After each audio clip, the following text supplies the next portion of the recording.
Hello students, आपका स्वागत है। हम सीख रहे हैं वेक्टर्स। इस चैनल को सब्सक्राइब करने के बाद बेल आइकन दबाना ना भूलें ताकि वीडियोस की जानकारी सबसे पहले आप तक पहुंचे। हमें आप फॉलो कर सकते हैं ट्विटर, फेसबुक और इंस्टाग्राम पे। फॉलो करने के लिए टाइप कीजिए मैथ स्टूडेंट।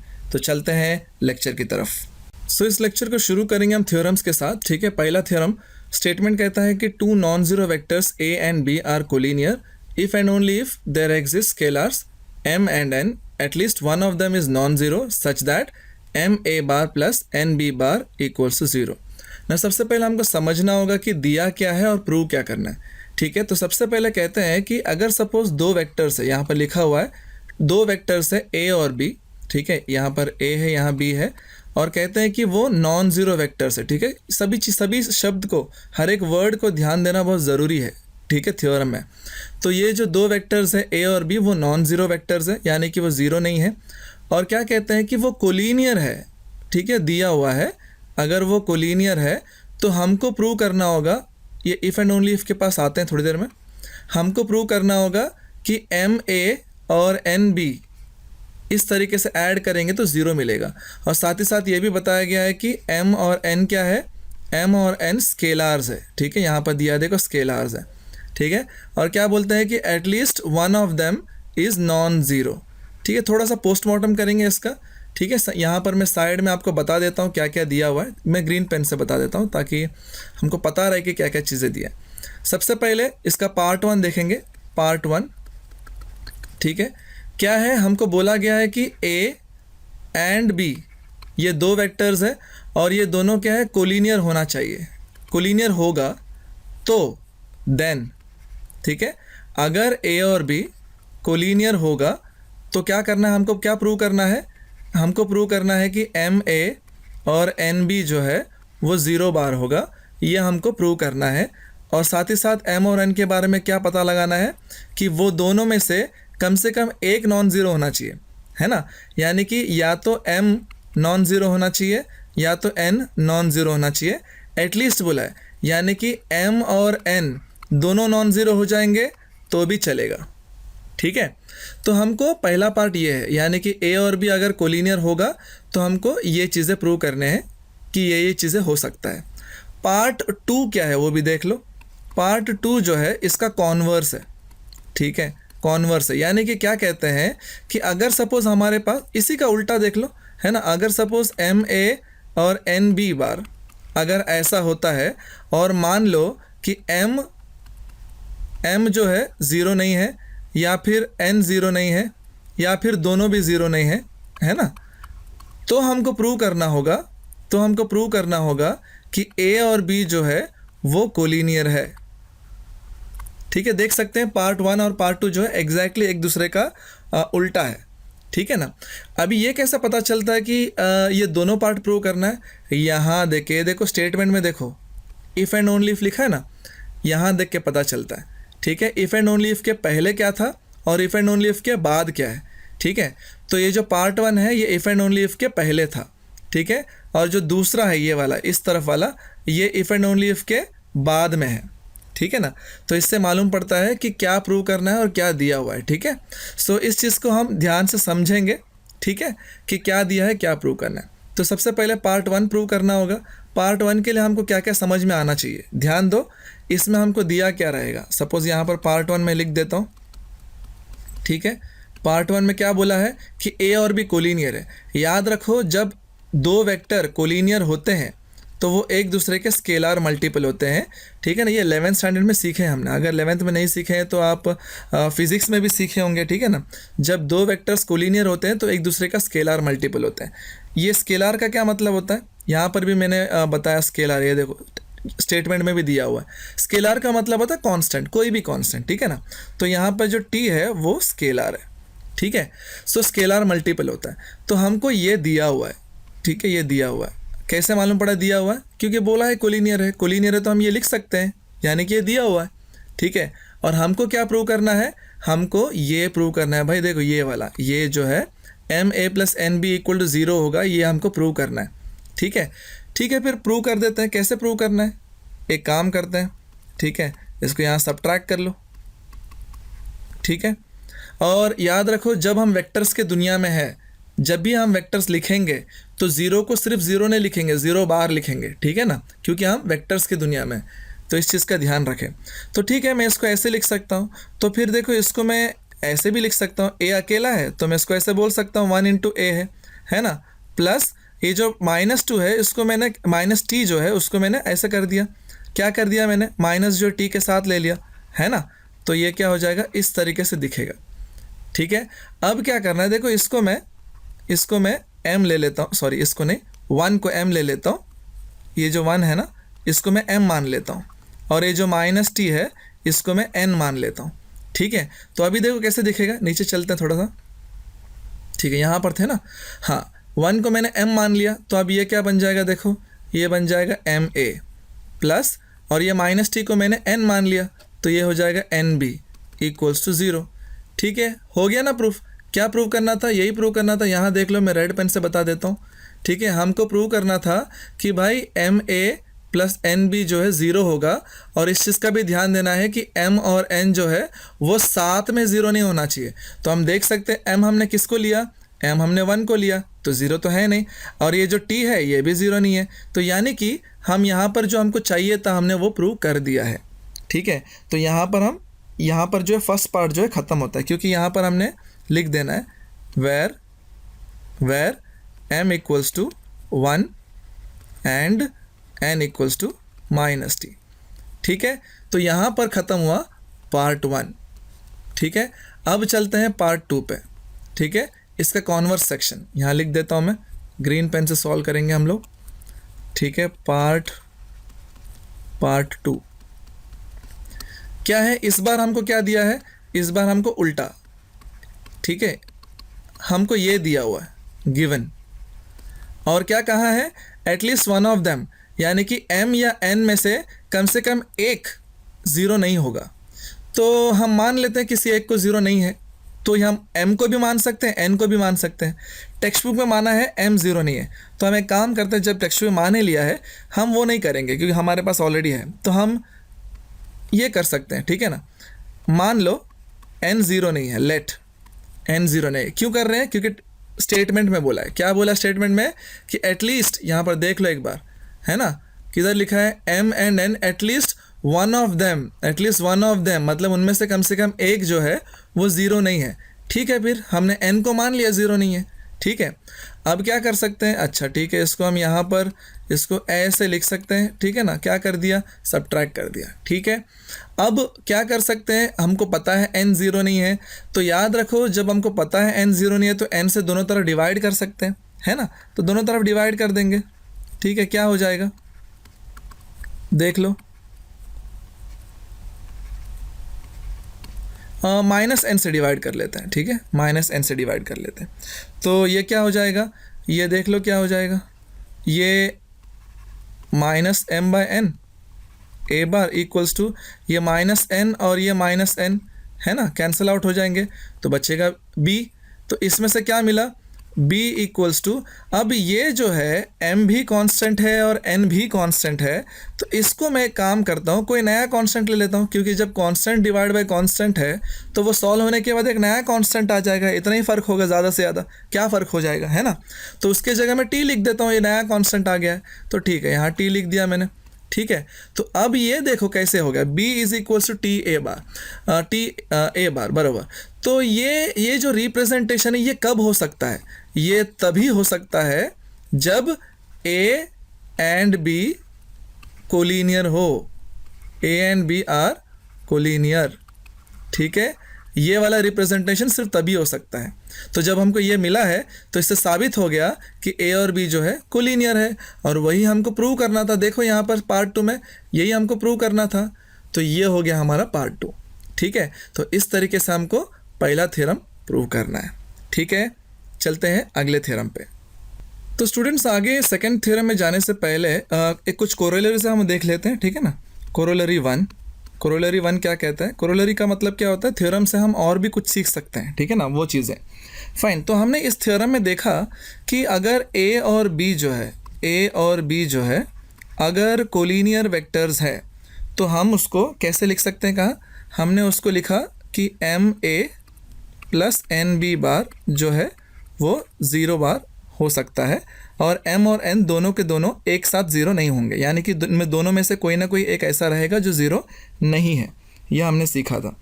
तो अगर मान लो a और b कोलिनियर नहीं है तो क्या होगा? r, यहाँ लिख देता हूँ r, not collinear, not collinear, ठीक है, नॉट कोलिनियर। लेकिन फिर भी हमको मान लो ऐसा मिल रहा है M A bar plus N B bar equal to 0, तो इससे हमको क्या समझ में आता है? इससे हमको समझ में आता है कि m भी 0 होगा और n भी 0 होगा, ठीक है। ये फ़र्क है दोनों में। जब ये कोलिनियर होंगे और फिर जब ऐसा होता है तो दोनों में से कोई ना कोई एक नॉन ज़ीरो होता है। लेकिन अगर कोलिनियर नहीं है फिर भी ये 0 मिल रहा है, इसका मतलब है कि m और n दोनों के दोनों 0 होंगे। ये है collinear corollary 1। Now corollary 2, corollary 2 हमको क्या सिखाता है कि मान लो कि अगर हमारे पास दो वेक्टर्स है, यानी कि बिल्कुल जैसे हमने अभी लिखा ए एंड बी जो है, ऐसे दो वेक्टर्स है और वो दोनों वेक्टर जो है कोलिनियर नहीं है, नॉट कोलिनियर, ठीक है। अगर वो कोलिनियर नहीं है, ठीक है, अगर वो कोलिनियर नहीं है और हमको कहते हैं कि भाई ये जो M A plus N B जो है ना वो इसके साथ इक्वल है, किसके साथ? P A plus Q B के साथ। तो इसका मतलब क्या हुआ? ये m और ये p ये दोनों इक्वल है, ठीक है, m is equals to p, और ये जो n है ये इक्वल है q के साथ, ठीक है, n इक्वल्स टू q। तो इस चीज़ का हमको समझ रखना है, ठीक है। तो ये चीज़ें हम जानकारी रखेंगे दोनों कोरोलरी का। चलता है अभी नेक्स्ट थ्योरम के पास, थ्योरम नंबर 2। सो स्टेटमेंट कहता है कि let A bar and B bar be non collinear vectors, ठीक है। सबसे पहले ये इन्होंने कंफर्म कर दिया कि भाई ये नॉन कोलिनियर वेक्टर्स है, ठीक है ना। पहला थ्योरम हमने देखा था कि कोलिनियर है, तो ये नॉन कोलिनियर वेक्टर्स है। तो मैंने ऑलरेडी डायग्राम बनाया, देखो ये जो ओ बी है, ये ओ बी जो है ये बी बार है, ठीक है ना, और ये जो ओ ए जो है ना वो ए बार है। तो पहले से मैंने दिखा दिया कि वो कोलिनियर नहीं है। कोलिनियर का मतलब क्या होता है आप जानते हो, राइट। कोलिनियर मतलब जब दोनों एक ही लाइन में होते हैं या फिर पैरेलल होते हैं वेक्टर्स में, तो उसको कोलिनियर हम घोषित कर देते हैं। लेकिन फिलहाल यहाँ पर वो दोनों ना ही एक लाइन में है ना ही पैरेलल है, तो पहले से मैंने डायग्राम बना के रखा है, आप डायग्राम को भी देखते रहना साथ में। तो नॉन कोलिनियर है, ठीक है। और कहते हैं कि vector R is coplanar with A and B, ठीक है। यानी कि ये जो मैंने और एक यहाँ पर वेक्टर बनाया हुआ है ना, ये आर है। तो ये जो आर है ये कोप्लेनर है, मतलब ए और बी जिस प्लेन में है उसी प्लेन में आर भी होगा। कभी इफ़ एंड ओनली इफ, देखो दोबारा आ गया है इफ़ एंड ओनली इफ, ठीक है। If and only if there exist unique scalars T1 and T2। Unique मतलब T1 T2 फिक्स्ड होगा, अनोखा होगा, यानी कि T1 T2 का वैल्यू बार बार चेंज नहीं होगा। जब ऐसा कोई चीज़ होता है जिसका वैल्यू बार बार चेंज नहीं होता, बार बार यानी कि एक बार भी चेंज नहीं होता, जो दे दिया उसको बोलते हैं यूनिक, ठीक है ना। तो ये दोनों जो है T1 और T2 वो यूनिक स्केलर्स हैं। और क्या बोलते हैं, हमको ये वाला चीज़ मिलना चाहिए। क्या मिलना चाहिए? आर का आर बार जो है वो T1 ए bar plus T2 B bar मिलना चाहिए, ठीक है। इस तरीके से वो कह रहे हैं। तो सबसे पहले हमको क्या ध्यान देना है कि ए और बी जो है वो क्या कहते हैं, कोलिनियर तो है नहीं, ठीक है। तो मैंने क्या किया, यहाँ पर उसको कोलिनियर बनाया नहीं, ठीक है ना, सही बात है। बी को इधर बनाया, ए को इधर बनाया, और मैंने आर को भी बना दिया है, ठीक है। अब ओरिजिन से सब वेक्टर शुरू होते हैं, ठीक है ना, तो मैंने आर को भी यहाँ ओरिजिन से शुरू करके दिखा दिया। नाउ अब ये डायग्राम को देखो, ये अगर यहाँ से मैंने इसको ज्वाइन किया, ये n नाम दे दिया है इसको, ठीक है। अब ये n जो है ये ओ बी के ऊपर है, यानी कि बी बार के ऊपर है, तो ये ओ n जो है ये भी तो एक वेक्टर है, करेक्ट ना। ये जो ओ n है ये भी तो एक वेक्टर है, और वो जो है b के ऊपर है, यानी कि b के साथ कोलिनियर है। तो मैं उसको ऐसे बोल सकता हूँ T1 बी बार, यानी कि scalar multiple of B bar. याद है पिछले थ्योरम हमने देखा था और मैंने तभी बताया था तुमको, 11th में हमने सीखा है कि जब दो वेक्टर कोलिनियर होते हैं तो वो एक दूसरे के स्केलर मल्टीपल होते हैं। तो यहाँ पर मैंने T1 जो है स्केलर मान लिया है, ठीक है। और ये जो ओ एन और बी जो है कोलिनियर है, इसलिए मैंने उसको O N equals to T1 B bar लिख दिया है। बिल्कुल इसी तरह यहाँ पर आप देख रहे हो एम, ये मैं ये भी ज्वाइन कर देता हूँ, ठीक है, ये भी ज्वाइन कर देता हूँ, ठीक है। अब ये जो है ये भी एक वेक्टर है ओ एम, ठीक है, ओ एम। अब ओ एम जो है वो वेक्टर ए के साथ कोलिनियर है, ठीक है ना, एक ही लाइन में ना, तो ठीक है, उसको भी हम स्केलर मल्टीपल बना देते हैं। यहाँ पर ये जो T2 है वो स्केलर है। ठीक है, सो अभी समझ में आ गया आपको।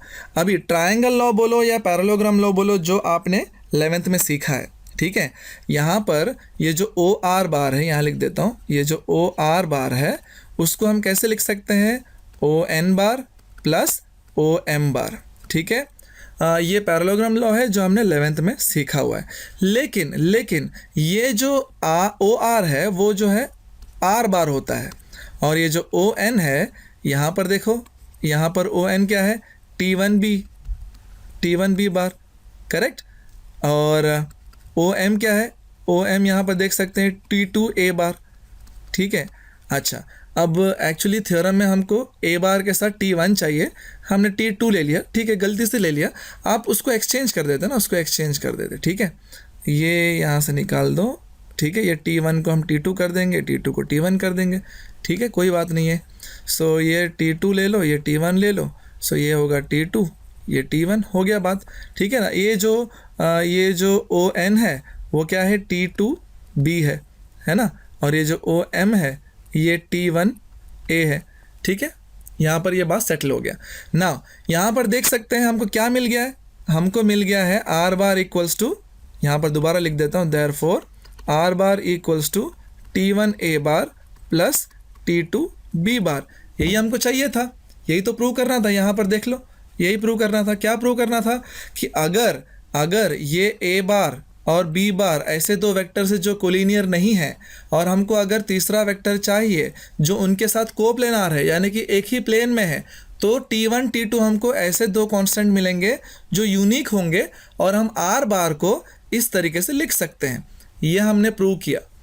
तो हमने किया क्या है, मैं यहाँ पर लिख देता हूँ, ठीक है ना। पार्ट वन में हमने क्या किया कि हमको दिया गया था कि ए बी जो है वो कोप्लेनार है, किसके साथ, आर के साथ। ठीक है, तो हम जो है उसको ऐसा लिख सकते हैं, कैसा, R bar equals to T1a bar plus T2b bar, ऐसा लिख सकते हैं। ये हमने प्रूव कर दिया है ना, जब ये कोप्लेनार हो गए तो।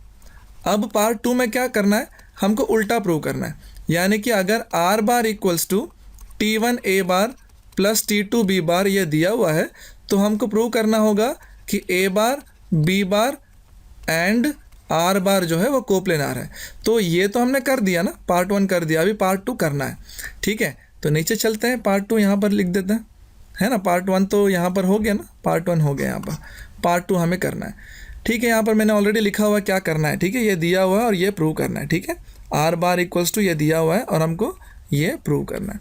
फाइन, देन प्रूव करना शुरू करते हैं। ठीक है, तो हम यहाँ पर देख लेते हैं कि हमको पता है कि ए बार और बी बार जो है कोलिनियर नहीं है, यानी कि वो कोप्लेनार है, यानी कि एक प्लेन में तो होंगे ही ना। मान लो यहाँ ये कोप्लेनार है, ठीक है, ये कोप्लेनार है, और जब ये कोप्लेनार है तो इनके साथ वाले जो वेक्टर है कौन से, T1a बार और T2b बार, ये भी तो कोप्लेनार होंगे क्योंकि उनके साथ ही है। ठीक है, यहाँ पर देख सकते हैं, मैं रेड पेन से दिखा देता हूँ आपको। ठीक है, ये वाले T2b बार T1a बार, जब a बार और b बार कोप्लेनार है तो ये भी कोप्लेनार होंगे, ठीक है ना। और जब ये दोनों कोप्लेनार है तो उनका एडिशन भी कोप्लेनार होगा। ठीक है, ये वेक्टर का रूल है, जब दो वेक्टर कोप्लेनार होते हैं तो उनके साथ जो कॉम्बिनेशन बनता है वो भी कोप्लेनार होगा। ठीक है, किसके साथ ये कोप्लेनार होगा, किसके साथ, T1a बार और T2b बार के साथ, यानी कि जहाँ पर T1a बार और T2b बार है उसी प्लेन में ये भी रहेगा। अब हमको एक सवाल पूछना है, थोड़ा नीचे जाता है, हमको एक सवाल पूछना है, जब T1a बार T2b बार के साथ ये कोप्लेनार है तो फिर क्यों नहीं ये a बार और b बार के साथ भी कोप्लेनार होगा। ऑब्वियसली होगा, क्योंकि जब T1a बार है T2b बार है इसके साथ, तो a बार और b बार भी इसके साथ रहेगा ही रहेगा, ये तो पक्का है, गारंटी है। ठीक है, तो इससे मालूम पड़ा कि ये और ये तीनों कोप्लेनार है। अब ये हमारा क्या है, ये तो आर बार है, ठीक है ना। तो इससे क्या मालूम पड़ा, शॉर्ट में बता सकते हैं कि A bar B bar and R bar जो है वो कोप्लेनार है। लो, हो गया हमारा पार्ट 2। इतना ही प्रूव करना था। और इसके साथ साथ हमको एक और चीज़ हमको ध्यान देना है स्टेटमेंट में। स्टेटमेंट में जो है हमको एक चीज़ बताया गया है, हर बार कुछ हो सकता है हमेशा जो हम भूल जाएं, T1 और T2 जो है ये यूनिक है प्रूव करना है, यानी कि इनके जगह पे कोई और नहीं आ सकता, ये हमको प्रूव करना है। ये कैसे प्रूव कर सकते हैं, तो यहाँ पर मैं बता देता हूँ यूनिकनेस कैसे प्रूव करना है। यूनिकनेस ये बहुत ज़रूरी है, ठीक है। हमको बोला गया है कि R बार को हम ऐसे लिख सकते हैं T1 A bar T2 B बार। अब हमको ये प्रूव करना है कि ये T1 और T2 के जगह पे कोई दूसरा भाई नहीं आ सकता, ठीक है। तो इसको प्रूव कैसे करते हैं मैथ्स में, ये मान के चलते हैं कि भाई नहीं आ सकता है, ठीक है, कोई दूसरा दो चीज़ें आ सकता है, ठीक है। तो आएगा तो मान लो कौन आ सकता है, तो मान लो कोई और ले लो, मान लो यहाँ पर P और Q आ सकते हैं, ठीक है। ऐसा मान के चलेंगे और देखेंगे आगे जाके क्या होता है, ठीक है। तो प्रूव करना है कि T1 और T2 की जगह पे कोई और नहीं आ सकता, लेकिन हम शुरू कैसे कर रहे हैं ध्यान दो। हमने बोला कि आ सकता है भाई, ठीक है, कौन आ सकता है, P और Q आ सकता है, ऐसा मैंने बोल दिया। अब देखते हैं प्रूव करके क्या होता है। इसको ले लो 1, इसको ले लो 2, अब भाई दोनों को सब्ट्रैक्ट कर दो, तो लेफ्ट हैंड साइड में R और R सब्ट्रैक्ट हो जाएगा, 0 आ जाएगा, ठीक है। राइट साइड में देखो दोनों जगह A है, यहाँ पर और यहाँ पर A है, A कॉमन ले लो तो T1 और P माइनस हो जाएंगे, है ना। और यहाँ पर देखो B और B दोनों जगह B कॉमन ले लो, फिर क्या आ जाएगा ब्रैकेट में, T2 और Q सब्ट्रैक्ट हो जाएंगे, है ना। अब ध्यान से देखो लेफ्ट हैंड साइड 0 बार है, यानी कि 0 बार के अंदर सभी 0 है, सारे टर्म 0 होते हैं। तो यानी कि ये 0 होने का मतलब क्या है, A बार और B बार तो 0 नहीं होंगे, ठीक है, ये दोनों 0 नहीं होंगे। तो 0 कौन हो रहा है, कौन उन दोनों को 0 बना रहा है, और आंसर 0 आ रहा है ना हम लोगों को, यानी कि T1 माइनस P 0 होगा, T2 माइनस Q 0 होगा। यहाँ लिख देता हूँ मैं, T1 माइनस P 0 होगा, T2 माइनस Q 0 होगा। अब इसका मतलब क्या है कि T1 इक्वल टू P है और T2 इक्वल्स टू Q है। भाई ये तो क्या हो गया, ये तो हमने सोचा था कि कोई और आ सकता है ना। मैं दूसरा पेन ले लेता हूँ, 1 मिनट, ये नहीं तो समझेगा नहीं, बहुत ज़रूरी है समझना। हमने तो ये सोचा था कि P और Q दूसरे नंबर्स हैं जो T1 और T2 की जगह पे आ सकते हैं, ऐसा सोच के हमने सॉल्व किया तो देखो आखिर में क्या मिल गया भाई, जो हमने सोचा था P और Q अलग अलग है ना, T1 T2 से, भाई अलग नहीं है, वो दोनों सेम है। T1 ही P है, P ही T1 है, T2 ही Q है और Q ही T2 है। यानी कि आप T1 और T2 के जगह पे कोई दूसरा वैल्यू नहीं ले सकते, ठीक है, वो दोनों यूनिक है, इससे ये साबित होता है। तो ये है तुम्हारा दूसरा थ्योरम, ठीक है। चलते हैं तीसरा थ्योरम के पास। तीसरा थ्योरम में जाने से पहले कुछ चीज़ें हमको समझना है। लीनियर कॉम्बिनेशन, ये लीनियर कॉम्बिनेशन होता क्या है। लीनियर कॉम्बिनेशन कहता है कि अगर सपोज तुम्हारे पास मान लो कुछ वेक्टर्स है, ठीक है, मान लो A1 बार, A2 बार, A3 बार, ऐसे बहुत सारे वेक्टर्स हैं, मान लो n वेक्टर्स हैं, ठीक है, ऐसे n वेक्टर्स हैं। और मान लो आपके पास ऐसे कुछ स्केलर्स भी है, जैसे कि m1, m2, m3, ऐसे कितने स्केलर्स हैं, मान लो mn स्केलर्स हैं। अब मान लो मैंने इन दोनों को कॉम्बिनेशन बना के लिख दिया, कैसे लिखा, m1 A1 बार, m2 A2 बार, m3 A3 बार, ऐसे dot dot dot plus mn an बार, ऐसे मैंने इसका कॉम्बिनेशन बना के लिख दिया। तो ये जो रिप्रेजेंटेशन है ना, ये जो तरीका है लिखने का, इसको क्या बोलेंगे, इसको बोलेंगे भाई ये लीनियर कॉम्बिनेशन है। लीनियर कॉम्बिनेशन है, किसका लीनियर कॉम्बिनेशन है, ये लीनियर कॉम्बिनेशन है इन सारे वेक्टर्स का, ठीक है। तो ये समझना बहुत ज़रूरी है, ठीक है। अब चलते हैं थ्योरम नंबर 3 के पास, क्योंकि वहाँ पर ये यूज़ होने वाला है लीनियर कॉम्बिनेशन। तो जब मैं लीनियर कॉम्बिनेशन बोलूँ तो समझ जाना, ये मैं सोच रहा भाई ये क्या बोल दिया, ठीक है। ये ना स्टेटमेंट है थ्योरम नंबर 3 का। ये कहता है कि 3 vectors A, B and C are coplanar if and only if, यहाँ पर भी आ गया देखो if and only if, okay, if and only if. कहते हैं कि A, B, C जो है वो कोप्लेनर होंगे if and only if there exist non zero linear combination. अब ये नॉन ज़ीरो लीनियर कॉम्बिनेशन क्या होता है, मैंने तो तुमको लीनियर कॉम्बिनेशन बताया, linear non zero linear combination क्या होता है। अच्छा ये समझ लेते हैं थोड़ा सा, पहले जहाँ पर लीनियर कॉम्बिनेशन पढ़ा था वहाँ चले जाते हैं। अच्छा ये जो है तुम्हारा लीनियर कॉम्बिनेशन है, ठीक है ना।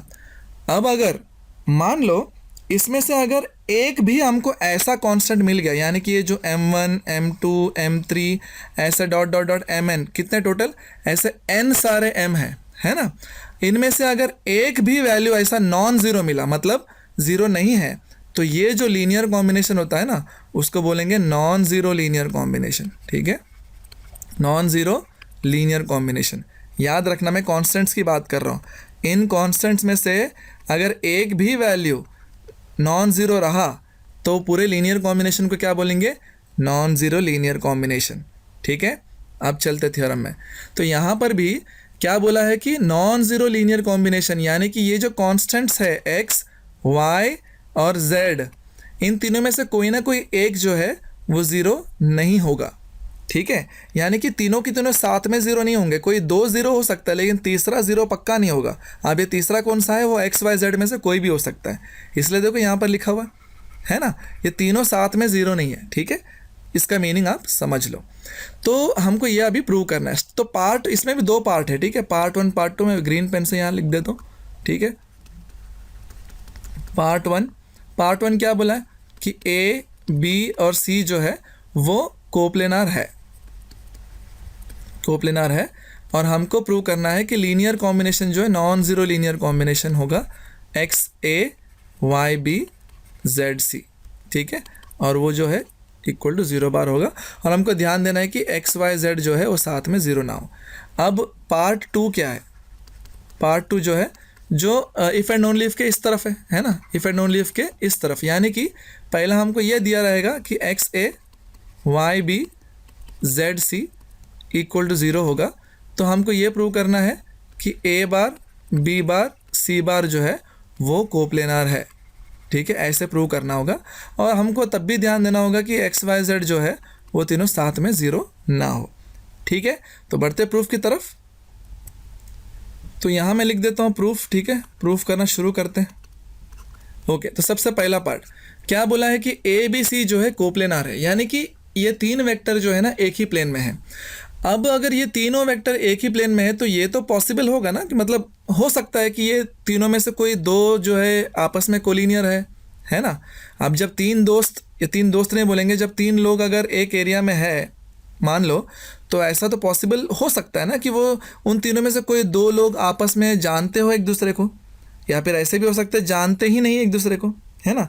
जान भी सकते हैं, जान नहीं भी सकते। ठीक है, तो दो केस बन जाते हैं ना, दो केस बन जाते हैं। तो दो केस बना लो। पहला केस हम बना लेंगे कि ये ए बी सी में से कोई दो जन जो है एक दूसरे को जानते हैं, यानी कि कोलिनियर है। ठीक है, सो मान लो किन दोनों को हम दोस्त बनाएं, ए और बी को बना देते हैं। ठीक है, let A and B are collinear. ठीक है, और केस 2 में क्या देखेंगे कि कोई भी कोलिनियर नहीं है, यानी कि भाई कोई एक दूसरे को जानता नहीं। ठीक है, पहला शुरू करते हैं। अगर ए और बी कोलिनियर है, याद है सबसे पहला थ्योरम हमने क्या सीखा था? हमने सीखा था जब दो वेक्टर जो कोलिनियर होते हैं तो हम उसको ऐसे लिख सकते हैं, M A N B equal to 0। ठीक है, एक बार वापस से पीछे जाके देख लेना वीडियो, पहला थ्योरम हमने सीखा था। तो जब हमको पता है कि दो वेक्टर कोलिनियर होते हैं तो हम उसको ऐसे लिख सकते हैं। थोड़े नीचे चले जाते हैं। ठीक है, तो इसमें मैं एक और चीज़ ऐड कर सकता हूँ। ठीक है, M A plus N B, C को इंट्रोड्यूस कर देता हूँ। अब सी तो आएगा नहीं ऐसे, तो मैं एक काम कर लेता हूँ, 0 इंटू सी कर लेता हूँ, है ना। कुछ फ़र्क तो पड़ेगा नहीं, क्योंकि 0 इंटू सी तो 0 ही होता है, और 0 ऐड होगा तो भी कोई फ़र्क पड़ेगा नहीं। यानी कि मैं एटलीस्ट सी को इंट्रोड्यूस कर सकता हूँ ऐसे। तो एक काम कर लेता हूँ, मैं ये जो m है इसको x मान लेता हूँ, और ये जो n है इसको y मान लेता हूँ, और ये जो 0 है उसको z मान लेता हूँ। हमने ऑलरेडी थ्योरम में देखा है कि तीनों एक साथ 0 नहीं होने चाहिए, है ना, कोई एक तो नॉन ज़ीरो होना चाहिए। तो हमने देखा था पहला थ्योरम में कि m और n जो है वो जो है साथ में 0 नहीं होते, थ्योरम 1 में सीखा है हमने। यानी कि इतना तो गारंटी हो गया कि x और y में से कोई ना कोई एक रहेगा जो 0 नहीं रहेगा। ठीक है, फिर हमारा काम तो बन गया इधर ही। तो अब ये जो है इसको मैंने जब एक्स वाई जेड मान लिया है, तो अब ये दिखेगा कैसे? ये होगा X A bar Y B bar plus Z C bar equal to 0 bar. लो आ गया, हमको यही तो प्रूव करना था यहाँ पर, है ना, आ गया। ठीक है, तो पहला पार्ट यहाँ पर ख़त्म होता है। अच्छा सॉरी, पार्ट ख़त्म नहीं हुआ, केस 2 बचा है। हमने अभी तक केस 1 ही लिया है। केस 1 में क्या लिया है कि ए और बी कोलिनियर होगा। तो अच्छा मान लेते केस 2, मान लो वो तीनों भी एक दूसरे को जानते ही नहीं है ना। नो टू वेक्टर्स दोनों में कोई भी दो वेक्टर आपस में एक दूसरे को नहीं जानते, यानी कोलिनियर नहीं है। No two vectors of A B and C are collinear. क्या मतलब बनता है इसका, यानी कि इन तीनों में से कोई भी दो वेक्टर आपस में कोलिनियर नहीं है, ये ऑफ है, ठीक है ना, ऑफ है, फाइन। तो इसका मतलब क्या है, चलो मान लो तीनों कोलिनियर नहीं है आपस में, तीनों में से कोई भी एक दूसरे को नहीं जानता है, लेकिन एटलीस्ट ये कोप्लेनार तो है, ठीक है। जब कोलिनियर नहीं है कोप्लेनार तो है, करेक्ट ना। कैसे मालूम पड़ा कोप्लेनार है, भाई दिया हुआ है ना, यहाँ पर दिया हुआ है, ठीक है, कोप्लेनार दिया हुआ है, तीनों कोप्लेनार है। अब थ्योरम नंबर 2 में सीखा था हमने, जब तीन वेक्टर कोप्लेनार होते हैं तो उसको हम कैसे लिख सकते हैं, थ्योरम 2 याद करो, इसके पहले वाला थ्योरम, उधर आर था बस, है ना, ए बी और आर था, यहाँ पर ए बी और सी है, तो सी को आर मान के चल लो, ठीक है। वहाँ पर क्या सीखा था हमने, भाई सी को हम ऐसे लिख सकते हैं T1 A bar plus T2 B बार, यही सीखा था हमने थ्योरम 2 में, ठीक है। बस सी की जगह आर है, ठीक है। फिर मान लो यही है, ठीक है। अब ये सी को जो है मैं इस तरफ ले लेता हूँ, तो ये T1 A bar plus T2 B bar, और ये क्या होगा -1 into C bar equal to 0, correct ना, माइनस सी बार होगा, जिसको मैं -1 इंटू सी बार लिख सकता हूँ। अब ये जो T1 है इसको x मान लो, ये T2 है उसको y मान लो, और ये 1 है इसको z मान लो। अभी भी हम देख सकते हैं T1 T2 हमको समझ तो नहीं आ रहा उसका वैल्यू क्या होगा, लेकिन एटलीस्ट z का तो वैल्यू समझ में आ रहा है ना, -1 है, यानी कि एक तो वैल्यू मिल गया x y z में से जो 0 नहीं है, तो काम बन गया इधर ही, है ना। तो अब यहाँ से हमको क्या मिलेगा, यहाँ से मिलेगा XA, T1 की जगह x लिख दो, T2 की जगह y लिख दो, और -1 की जगह z लिख दो, ठीक है। तो इससे हमने दिखा दिया भाई कि ये जो है इस तरीके से हो जाता है ना। तो हमने दो केस लिया, पहला केस में क्या लिया कि भाई तीनों में से तीनों कोप्लेनार है, तो कोई दो तो आपस में जानते होंगे एक दूसरे को, यानी कि कोलिनियर होंगे, तो कोलिनियर होगा तो क्या होगा वो हमने केस 1 में देख लिया, तो वहाँ से हमको ये चीज़ मिल चुका है। और फिर बाद में हमने एक और केस देखा कि ये भी तो पॉसिबल है कि तीनों में से कोई भी कोलिनियर ना हो, ठीक है, तो हमने उसमें देखा तो उसमें से भी हमको ये मिल गया। तो ये हुआ हमारा फर्स्ट पार्ट में क्या चाहिए था भाई, ये चाहिए था, ठीक है, आ गया हमको। अब जाते हैं पार्ट 2 में, ठीक है, पार्ट 2 में, ठीक है, थोड़ा नीचे चलते हैं, पार्ट 2 नीचे सॉल्व करते हैं, ठीक है। पार्ट 2 में क्या प्रूव करना है, देख लो एक बार। पार्ट 2 में आपको दिया गया है कि भाई ऐसा हो ही रहा है, ठीक है, पहले से दिया हुआ है, आपको प्रूव करना है कि ABC जो है वो कोप्लेनार है, ठीक है। फिर नीचे चले जाते हैं, ठीक है। आपको क्या दिया हुआ है, दिया हुआ है कि XA बार प्लस YB बार प्लस ZC बार हो रहा है इक्वल टू 0 बार। हमको प्रूव करना है कि ABC कोप्लेनार है। भाई देखो इसमें से एक काम करते हैं, किसी अभी जैसे कहा है कि तीनों एक साथ 0 नहीं हो सकते, है ना, तो मान लो Z 0 नहीं है, ठीक है, मान के चलो कि Z 0 नहीं है, ठीक है। तो मैं एक काम करता हूँ, इसको मैं ऐसे लिख लेता हूँ, XA बार प्लस YB बार माइनस ZC बार, है ना, तीसरे टर्म को मैंने सब्ट्रैक्ट कर दिया, ठीक है। थोड़ा नीचे चलते हैं। अब देखो अभी जब हमको पता है कि Z 0 नहीं है, तो ऐसे जो नंबर होते हैं जो 0 नहीं होते उससे डिवाइड हम ज़रूर कर सकते हैं, है ना। 0 होगा तो नहीं डिवाइड कर सकते, 0 नहीं होगा तो ज़रूर डिवाइड कर सकते हैं, है ना।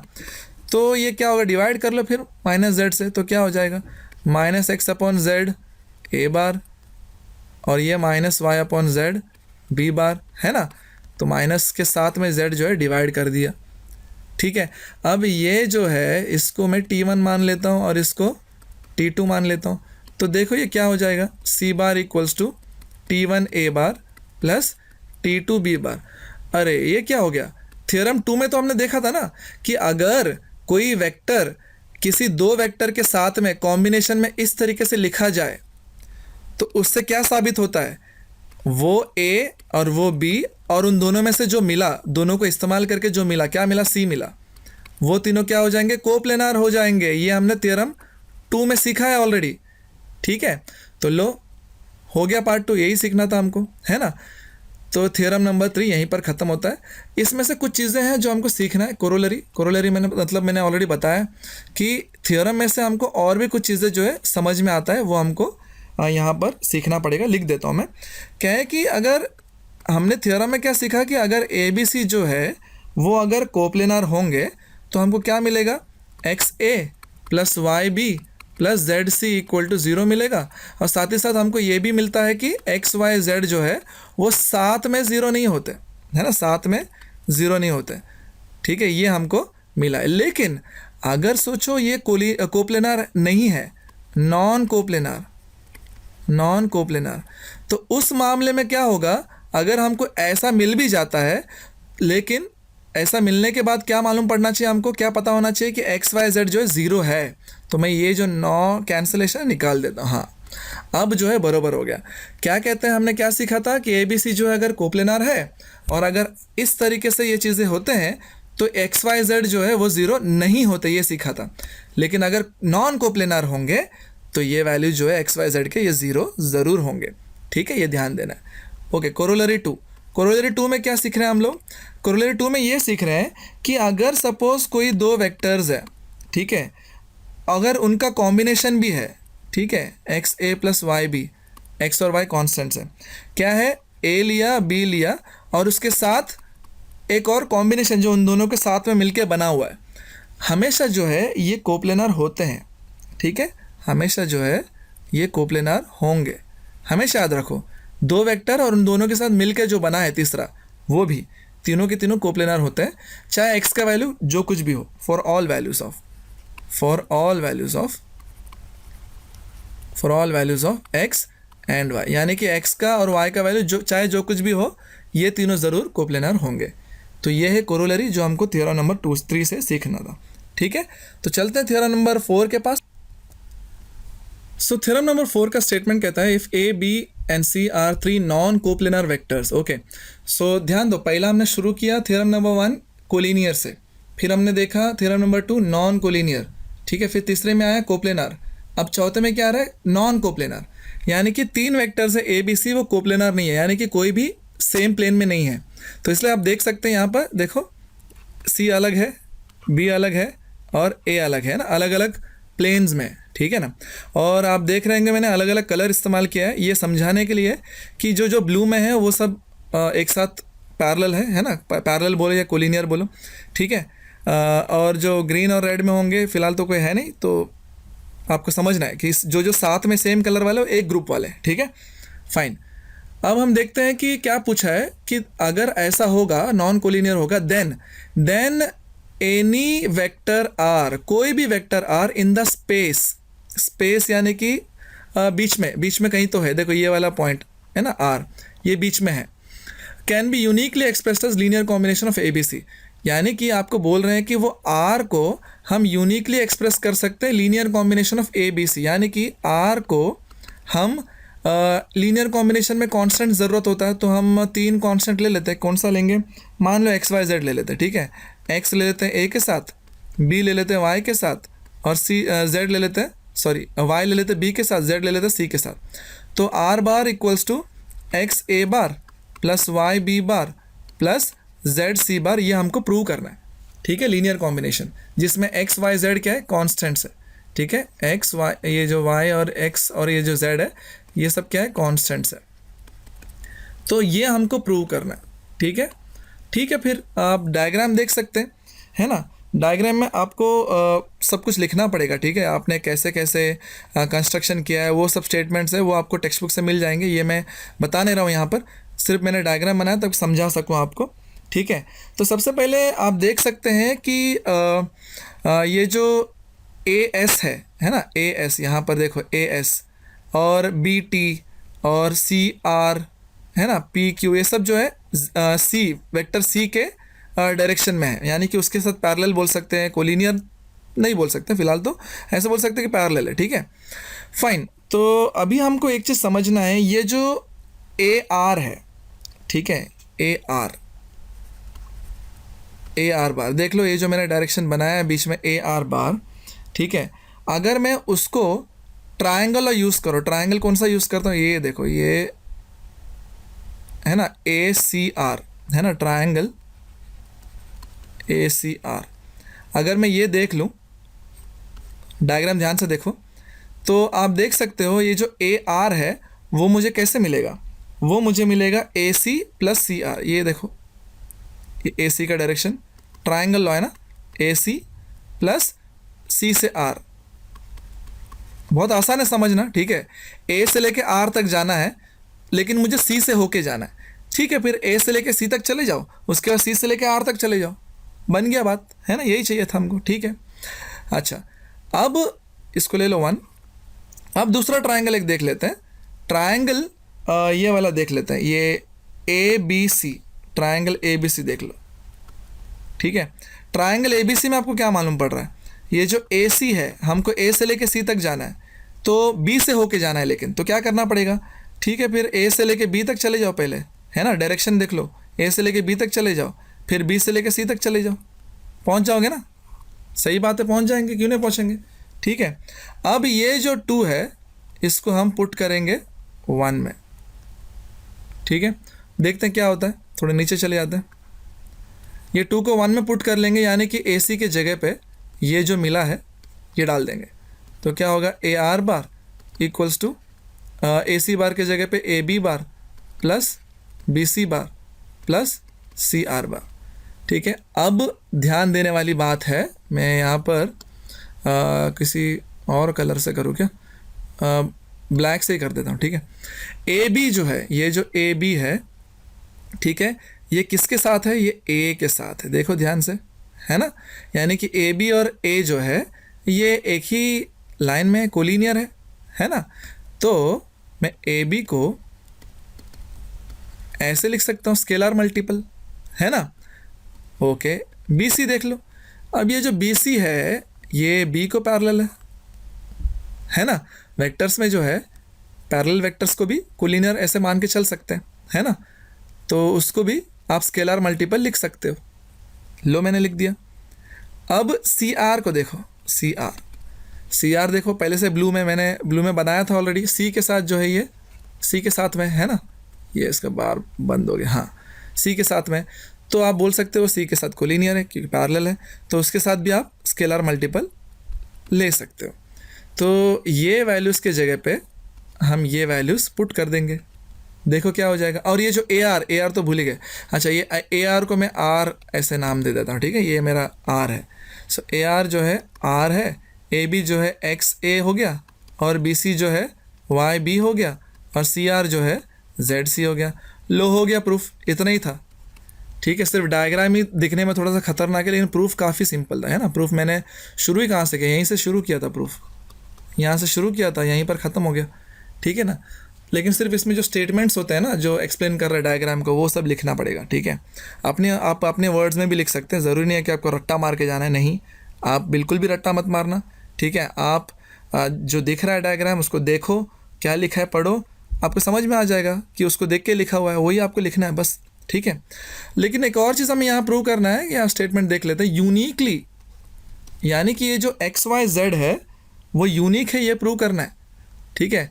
आपको याद होगा इससे पहले भी एक थ्योरम हमने प्रूव किया यूनिक, यानी कि ये XYZ जो है कहाँ जाता है कि इसके जगह पे और कोई दूसरा वैल्यूज़ नहीं आ सकते, सिर्फ XYZ जो है उनका वैल्यू फिक्स है।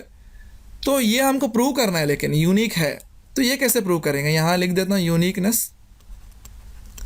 यूनिकनेस, है ना, और दूसरा कलर से सॉल्व कर लेता है ना, कलरफुल रहता है तो ज़रा वीडियो भी मज़ा आता है देखने में, ठीक है। यूनिकनेस, तो जब हमको बोला गया है कि भाई नहीं, R को जो है आप ऐसे ही लिख सकते हो, दूसरा किसी तरीके से नहीं लिख सकते, ठीक है, तो मैं तो बोल रहा हूँ नहीं भाई लिख सकते हैं, ठीक है। कैसे लिख सकते हैं मैं बताता हूँ, ऐसे लिख सकते हैं, कैसे, ऐसे लिख लो, PAQB, है ना, और TC, है ना, ऐसे लिख लो। तो अभी देखेंगे कि ऐसा लिख भी सकते हैं कि नहीं लिख सकते हैं, है ना, देख लेते हैं। तो इसको एक नाम दे दो, मैं भी इसको नाम दे दो स्टार, इसको नाम दे दो डबल स्टार, ठीक है, डबल स्टार। अब क्या करेंगे, ये स्टार में से हम डबल स्टार को माइनस कर देंगे, ठीक है, देख लो क्या होता है, R और R माइनस हो जाएगा, ये 0 हो जाएगा, और ये दोनों जब माइनस होंगे A कॉमन आ जाएगा, ठीक है, X माइनस P हो जाएगा, ठीक है, और B जब सब्ट्रैक्ट होंगे तो B कॉमन आ जाएगा, ठीक है, और जो कॉन्स्टेंट्स है वो सब्ट्रैक्ट हो जाएंगे। सिमिलरली यहाँ पर Z और T सब्ट्रैक्ट हो जाएंगे, C कॉमन आ जाएगा, ठीक है। अब आप लेफ्ट हैंड साइड देख सकते हो 0 है, यानी कि ये पूरा का पूरा राइट हैंड साइड जो है उसके कांस्टेंट 0 होंगे ही, क्योंकि ABC तो 0 होने वाले नहीं है, तो 0 आ कैसे रहा है, फिर ये कांस्टेंट्स के वजह से आ रहा है 0, ठीक है। यानी कि X माइनस P जो है 0 है, और Y माइनस Q ये भी 0 है, और Z माइनस T ये भी 0 है। जब ये 0 है इसका मतलब क्या बनता है, X और P दोनों इक्वल है, Y और Q दोनों इक्वल है, Z और T दोनों इक्वल है ना। हमने क्या सोच के चले थे, नहीं भाई हम दूसरा कांस्टेंट ले लेंगे, PQT ले लेंगे, ठीक है, हमको एक्स वाई जेड नहीं चाहिए। लेकिन आखिर में समझ में आया आप अलग ले ही नहीं सकते, है ना, आप अलग लेंगे तो भी एक्स वाई जेड का ही वैल्यू मिलेगा। ठीक है, तो इससे समझ में आता है कि एक्स वाई जेड के जगह पे दूसरा कोई वैल्यूज नहीं आएंगे। तो ये इसका यूनिकनेस है। ठीक है, सो ये खत्म हुआ 4 थ्योरम यहाँ पर। ठीक है, इस वीडियो के लिए इतना ही। ठीक है, अगले वीडियो में हम शुरू करेंगे अपने क्वेश्चंस के साथ। ठीक है, एक्सरसाइज में मिलेंगे। चलो तब तक के लिए टेक केयर, बाय बाय।